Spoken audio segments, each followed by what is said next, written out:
Fredrich Miescher and Phoebus Levene are the two popular names in identification and isolation of DNA. In 1869, Fredrich Miescher isolated DNA with associated proteins from cell nuclei and called it nuclein. He was the first to identify DNA as a distinct molecule.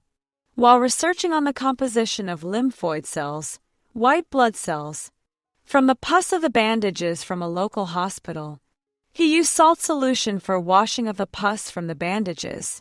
When he added alkaline solution to the cells lysed and the nuclei precipitated out the solution. From the nuclei he isolated unique chemical substances which were rich in phosphorus.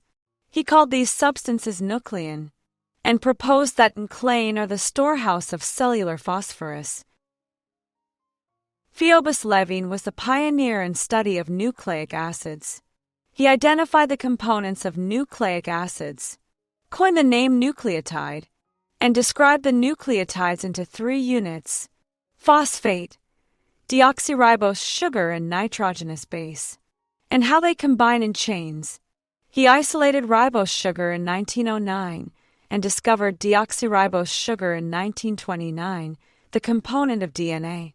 He also numbered the carbons of deoxyribose sugar, and also identified that hydroxyl group is bound to carbon 3, and phosphate group is bound to carbon 5.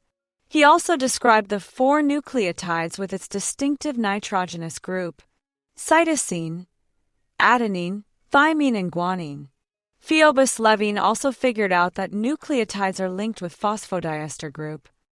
Pheobus Levene also proposed the tetranucleotide theory of DNA structure, which says that nucleotides are linked in a series of 4 with the same order, and amount of all nucleotides in a DNA molecule is always same.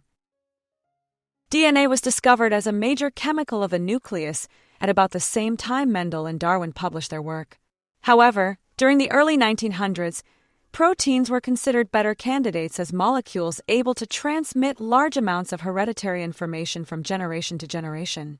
As proteins are made up of 20 subunits which make thousands of combinations, making protein a good candidate of heredity molecule.